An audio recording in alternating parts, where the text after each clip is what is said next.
Dustin Shooty from Outsider.com. And we're joined by the man, Matt Taylor from the Indianapolis Colts. How are you, sir? What's happening? What we doing, man? Oh, man, moving.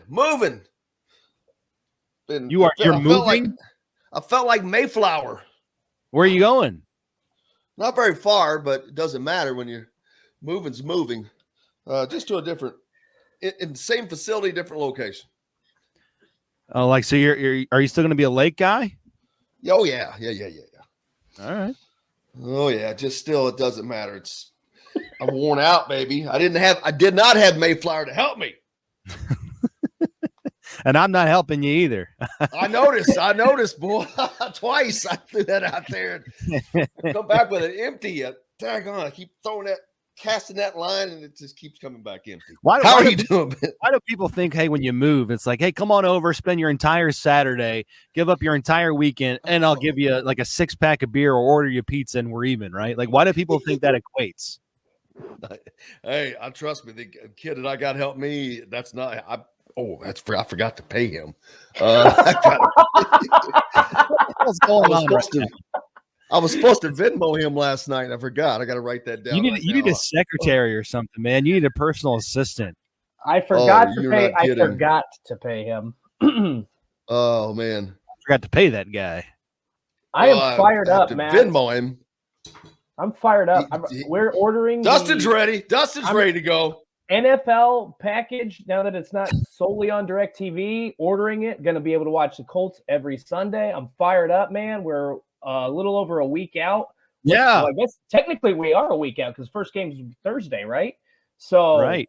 I'm fired up. How excited are you for the start of the season? Yeah, same, but it's this awkward week off, where it's regular season football should be here because the 53-man roster is set and practice squads came out yesterday, and you think, all right, here we go, because we're so trained of having the last preseason game the Thursday night. So technically it would be tonight of Labor Day weekend, and then a day off Friday. Saturday you set the 53-man roster. Monday's Labor Day. It's that first practice. But now it's different because it's weird. I don't necessarily like it. I like the time off and having the entire Labor Day weekend to kind of decompress a little bit and not study a roster. But at the same time, it's like, hey, regular season football's here. We're all set up to play. Let's just go play.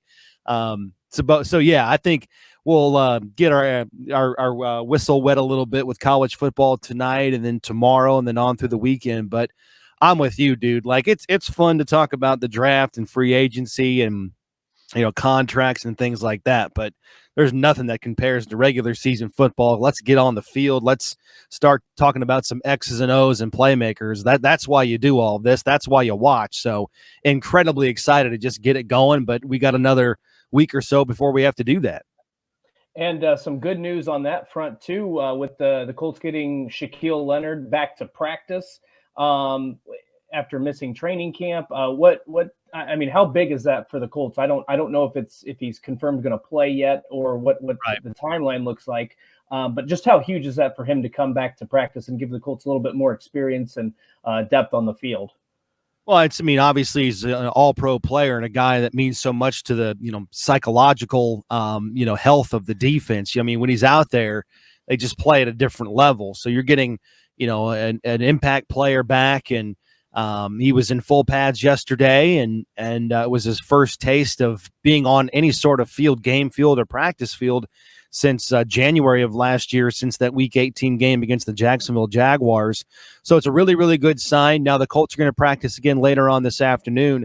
So the next step is to see if he goes back-to-back days. So if you factor in yesterday plus today, and then they practice Monday and off day Tuesday, Wednesday, Thursday, and Friday leading into that first game against the Houston Texans, that's 6 practices. So for a guy like Darius Leonard, if he's out there for all 6, and I know he's missed a ton of time, and it's been about 12 weeks since that surgery, and I'm not downplaying that at all, but Darius Leonard, or I should say Shaquille Leonard, is Shaquille Leonard. I mean, this guy He's sort of like T.Y. Hilton or, a Reggie Wayne or a Marvin Harrison, where I know they miss a lot of time, but they're good enough to come back and acclimate very quickly, despite the fact that it's a new defense and it's a new defensive coordinator. I understand that, but he's the type of player that can come in and still play at a high level, and you would want on your football team if he doesn't get, 3-4 weeks of ramp up time. You want to get him as much ramp up time as possible,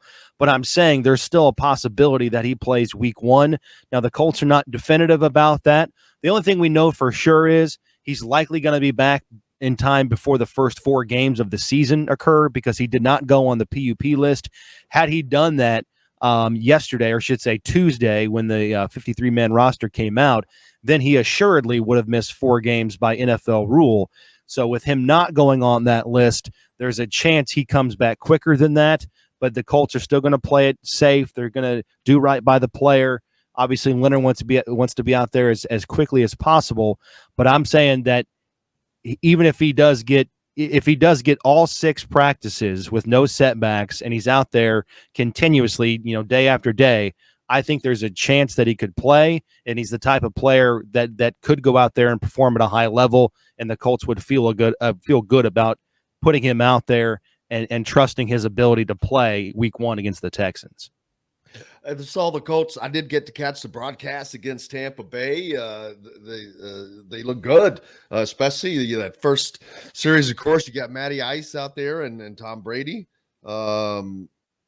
And we also got the opportunity to hear Jim Irsay, man. He was on the broadcast, and he's excited for the season. He's ready for it to get going. He thinks that they got a chance to go to the Super Bowl, man. And I think I don't know about that, but the Colts look like they're going to be pretty good this year. So bad. That's all I got. Dustin, you have anything else? You got any other questions, Dustin? We're just go back and forth between Jim's. Can we mute Jim or turn his camera off? Is that what we can do here? We can have any IT power over that? John, the producer, has all the control. With one press of a button is all it takes. With one press of a button, he'll be out of the stream in no time. Let's do that. Can we please use that executive power? Here, man, see? I can't do that. I can disappear, man. Yeah, I can go. No, but I swear, he is my favorite owner in the NFL. I mean that sincerely. I think that he might have the most personal relationship with his team. And I know that I am in Indiana and I see him more than others, but Mark Cuban, I would put in that category. Another Indiana guy, I know happens to be. Well, since we're talking about Jim, personal relationships with the team. Oh, there's no question. I think this is his 51st year of being in and around professional football, either as, a team employee or obviously the owner of the team and the CEO of the team. And no, there's no one I don't think there's an owner that understands football more than Jim, because he's been a general manager, right? So he's put together a team and has experience doing that. And so, he at the same time has great knowledge of the game, has great input of the game, but also he's going to hire Frank to coach the team, and he's going to hire Chris Ballard to run the team and sort of get out of the way, but then offer input when it's needed, when it's warranted. Obviously, it's not a dictatorship. It's, things to consider, things that I'm seeing. But no one wants to win more than Jim. No one was more PO'd about the way last season ended than Jim, right? That's why he put together that sort of come to Jesus meeting after the end of that Jacksonville game, where Chris and Frank had to go in and meet, and they kind of put their heads together on how they were going to map out the next, certainly this year and probably the next 2 or 3 years on, what they want to do at quarterback, how they see this thing going. So there's no one that bleeds, Colts blue more than Jim Irsay. And there's also no one that, loves the city in which their team resides more than Jim Irsay, because he's got the biggest heart of all time. and yes, he's an owner, and yes, he's he comes from means, but he moves those means around the city in central Indiana more than other owners do in their markets. There are countless stories that I am privy to that I can't share on these airwaves because they're personal and they're intimate, but Jim Irsay does things that people have no idea that they happen or that they exist. So I'll just leave it at that. But he's got an enormous heart. I mean, the fact that, he's putting together this. I'm sure you guys have heard about this event coming up on September 9th. It's going to be at Lucas Oil Stadium. It's the Jim Irsay Collection, which has traveled all over the country, dating back to the winter time. And this event is going to be, bigger than them all because it's going to be in an NFL stadium. It's going to be the collection on display, which features all kinds of music artifacts. It's the greatest rock guitar collection of all time. It's pop culture, it's history, artifacts. You got historical documents, everything you would want to see, from a U.S. history standpoint. Plus, the Colts collection is going to be on display, which is really big around here, right? John Scott, the longtime equipment manager for the Colts, has put together this basically Colts artifact museum. Johnny Unitas's helmet, Peyton Manning's, Super Bowl cleats. Everything's going to be there for you to take in. Plus, it's the Jim Irsay band. So, you got guys like Kenny Wayne Shepherd and Kenny Arnoff and John Mellencamp. They're all going to perform. You've got Buddy Guy's going to be on stage. Ann Wilson of Heart, she's going to be on stage. And this is all, again, happening at Lucas Oil Stadium, and it's free. It's free. And they're expecting north of 50,000 people to come in and take in the collection, watch the concert that night. It's September 9th, 7 to 10 at Lucas Oil Stadium, and tickets are free. You have to have a ticket, but it's free. Go to JimIrsayCollection.com, register for your free ticket. Not only is the night free and the concert free, but concessions are free as well. So you talk about, paying the band members, paying the staging, all that goes on with the lights and putting on a rock concert. You got to pay for the venue that night. You've got to pay for the concessions. You got to pay the volunteers. Well, you get what I'm saying. You got to pay the workers that do the Jim Irsay Collection. So that's multiple millions of dollars that is just coming from Jim to put on this night of entertainment, on top of the countless other things that he does, for Colts fans and the city of Indianapolis, for charities and things that, again, people don't realize or don't know about. So. Jim Irsay, dude, I go back to the pandemic. Not one person had to take a pay cut. No one got furloughed. No nothing, because he's just unequivocally the best owner in the NFL. I'm telling you that. And if you miss this collection, you are going to kick yourself, because this is not a collection of guitars. It's not a collection of helmets. It is.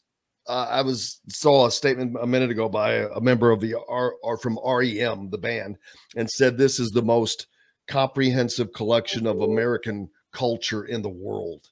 Yeah. And I think that is the perfect way to describe it. I saw a box that had President Kennedy, which I assume was a pen inside. There's just I'll go through some of the stuff that's on there later, but I'm signing up for my ticket right now. You should. You should. Again, it's free. Drive up. It's 7 to 10 on September the 9th. So it's sort of like the Colts version of the kickoff to the season, right? It's like a big celebration of football and music, and come see the collection, come see, great moments in Colts history with the artifacts. And it's just so well done. And, I've been privy to stops in other places. So this is going to be bigger than them all, because, again, more people, bigger venue, NFL stadium. It's the kickoff concert. You brought up Mike Mills from REM. He's part of the band as well. And so I wouldn't be shocked as well. Those are the people that are going to be there that we know of, but yes. I wouldn't be shocked if we have some, last minute additions from, big time names in music history that come out on stage and make a cameo appearance and make the night even more special.